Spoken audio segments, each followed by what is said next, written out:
I discovered my boyfriend's betrayal just before the most important night of his life. Should I confront him, or should I walk away quietly? The decision is gnawing at me. Let me explain. I'm not going to dive into every gritty detail of our relationship, but it was real, and I was in love. I still am, honestly. But it's clear he's not. I found undeniable proof, small, intimate videos, showing him with someone else. I don't know who she is, but from the things they've shared, it's obvious they've been involved for a while. And yes, I admit it, I snooped. After discovering this, I felt like I had no choice. She has no idea who I am. Tonight, though, is supposed to be the pinnacle of his career. He's getting an award at a big gala, hundreds of people there, his family, his colleagues, the mayor. It's a moment he's been waiting for. The only reason I stumbled upon his infidelity is that I've been putting together a video for him, highlighting the best moments of his life. You know, a typical, sentimental gesture. But now, here I am, sitting with all this power in my hands. The question is, what do I do with it? I'm overwhelmed by a whirlwind of emotions, rage, sorrow, betrayal. I can barely see straight, but I still love him, or at least I thought I did. The relationship is over, there's no denying that. I'm not someone who stays with a man who cheats. That's not the problem. The problem is, in these photos I found, there's something so personal, so intimate, between them, cute selfies, just the two of them. Nothing overtly scandalous, but still, enough. It's clear they share a bond I'll never have with him. And now, my question, do I slip one of these photos into his video, as a silent message? Do I let him know that I know? Or do I wait until after his big night and confront him then? It's not in my nature to just leave without saying something. But what would saying something even look like? Do I slide that photo in, a quiet rebellion in the middle of his triumph, and then make eye contact with him as it flashes on screen? I could, but it feels so petty, so beneath me. Yet part of me wonders, what would he feel in that moment? What would it say about me? Is it enough to simply walk away from this mess? I'm torn between doing something explosive and just quietly disappearing. The photo would be innocuous to anyone else, just a shot of him and a friend, a memory. But to him, to me, it would speak volumes. It would be the last message I send, the final nail in the coffin of our relationship. But then again, do I have the strength to follow through on something so cold? I need advice. I need clarity. So, I turn to Reddit. What do I do? Expose him, or just walk away, never looking back? I can't decide. A few weeks later, after what felt like an eternity of weighing my options, I finally made my choice. I did the vengeful thing. I slipped the photos into the slideshow. Nothing too obvious, just a few snaps of the two of them, casual, unremarkable to anyone else, but to him and me, it was a message. And when his moment arrived, I spoke kindly of him, pretending like everything was fine. But when my turn was done, I didn't stay. I walked out of that room, leaving behind the man I thought I loved. The calm I felt driving home was almost eerie. But just 20 minutes later, my phone buzzed with his texts. He was panicked, asking me where I found the pictures, if there were more. I texted back, telling him I knew everything. There were no other photos, nothing more to uncover. Then I left it at that. He didn't come home that night. Or the next. Finally, the call came. He wanted to meet and talk. I agreed, but only in a public place, somewhere safe. Starbucks. I arrived early, sat there, waiting. He showed up a few minutes late, looking disheveled and desperate. Without wasting a second, he launched into his excuses. How it just happened, how he regretted it, how she didn't mean anything to him. He even said she reminded him of a girl he had a crush on in high school. I let him talk. I didn't interrupt. When he finished, he stared at me, waiting for some kind of sign, something to tell him what would happen next. All I could say was, "So where did you stay the last few nights?" He didn't answer. I already knew. But I asked anyway. He kept apologizing, begging me to forgive him, telling me he'd change. I told him I didn't want him to change. If he was the kind of person who could cheat, then I didn't want to be with him. He said he'd been planning to propose. I didn't feel a thing. The only words I could muster were, "Good thing I found out before." A couple of weeks later, he moved out. I'm doing fine, better than ever, really. We've cut all contact. People ask me about him, and I just tell them he left me for a girl who looked like his high school crush. That's it. We're done. And we'll never, ever get back together. I don't regret how I handled it. I'm not sorry for slipping that photo in. Some people might say I should have taken the high road, but not every moment calls for that. The relationship is over. I made my point. And as for him? Well, he's just an overgrown child who couldn't see what was right in front of him. Now, I'm moving on. It had been 2 years since we tied the knot, and things between us were going smoothly. Last week, we celebrated our second wedding anniversary with a gathering of friends. After all the guests left, a few of his close friends stuck around, and the evening turned into one long conversation over drinks. That's when Jen, a bit tipsy, began showering me with compliments. She talked about how beautiful our house was, how well I took care of my husband, and how much he'd changed for the better since our marriage. The room erupted in laughter as everyone joked about how much of a slob he was when he was single. But then, Jen made a remark that froze the entire conversation. She pointed at Kyla and said, "You better pay up, because you had bet their marriage wouldn't last 2 years." The mood instantly shifted. The laughter stopped, and silence filled the room. It felt as if a dark cloud had settled over us. To avoid making things uncomfortable, I chose to let it slide, but the words lingered in my mind long after everyone left. Later that night, after we were alone, I turned to my husband and asked him about what Jen had said. He had noticed it too and, to my surprise, was already prepared with an explanation. He told me the story of what had happened when we got engaged. When he proposed, it had been a complete surprise to everyone, including his friends. We had gone on a trip to Puerto Rico, and during our time there, we shared the news on social media, catching everyone off guard. We'd only been dating for a year, and it was such a shock to everyone when we got engaged.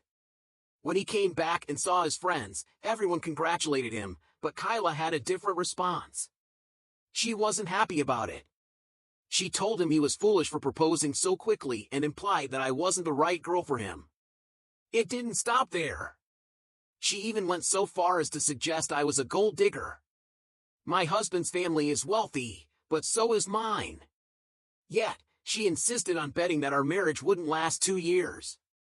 Now, Jen's teasing made sense to me. She was clearly referring to how Kyla had been so confident our marriage would fail. But I was furious.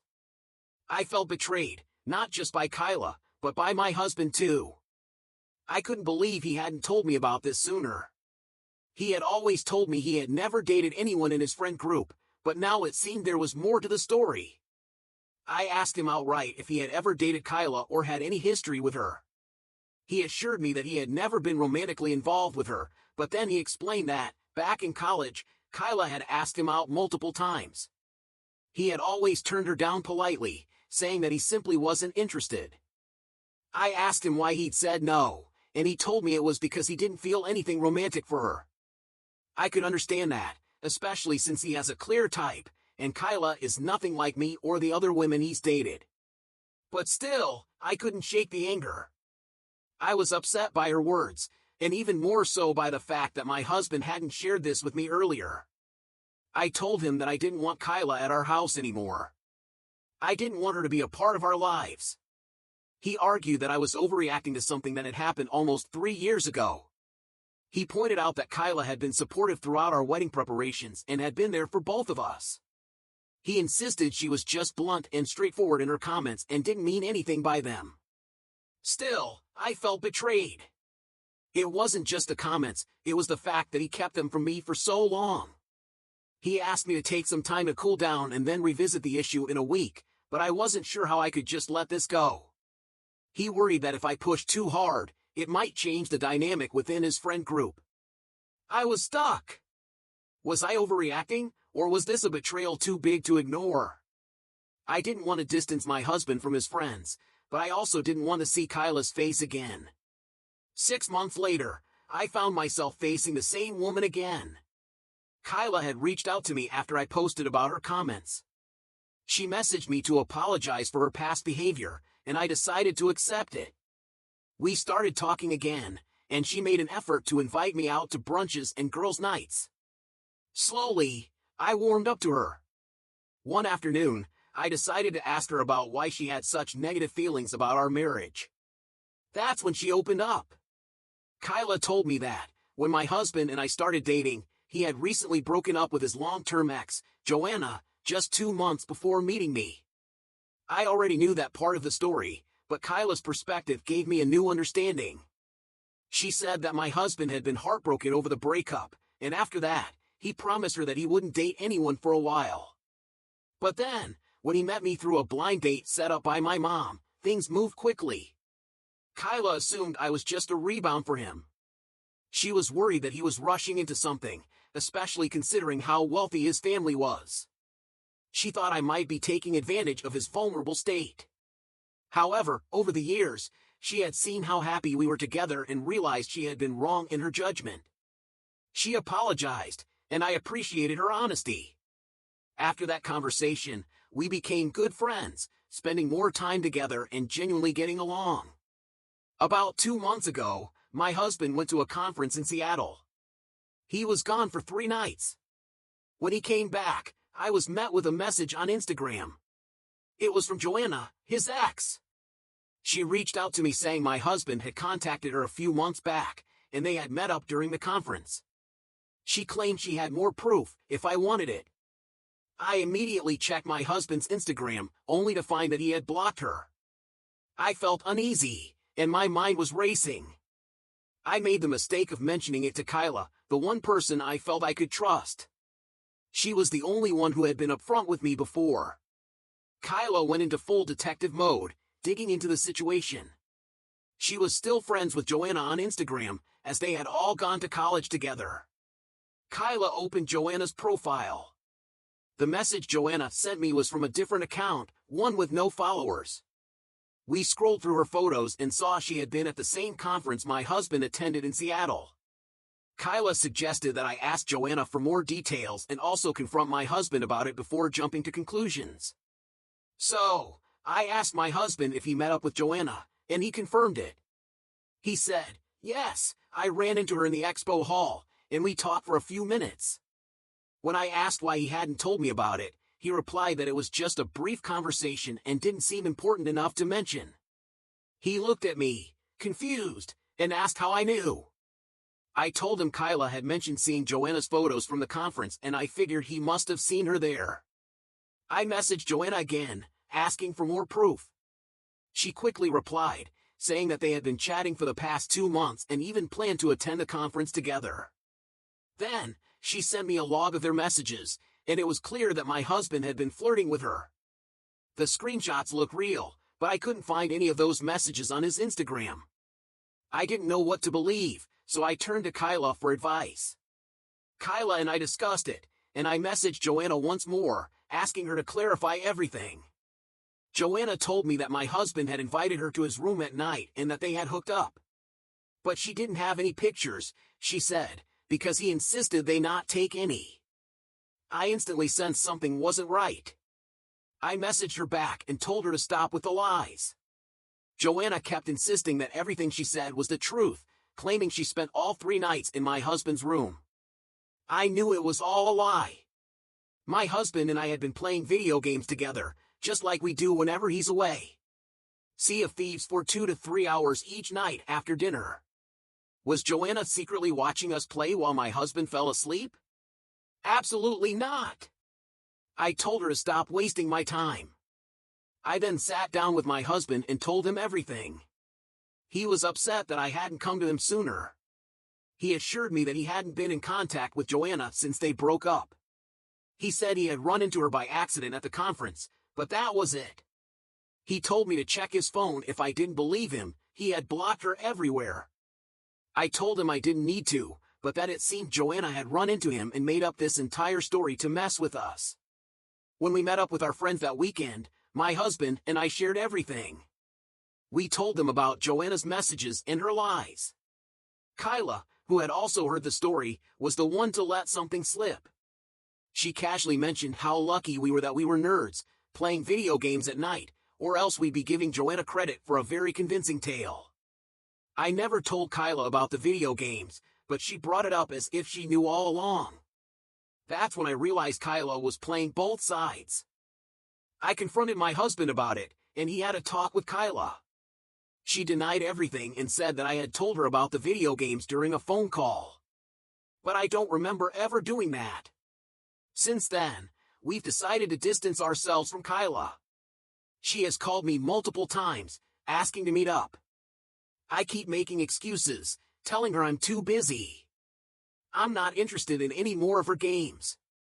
Now, when we see her, it's only at social events, and we avoid hanging out with her one-on-one. I feel stupid for letting her pull me in like that. I shouldn't have trusted her when Joanna first messaged me.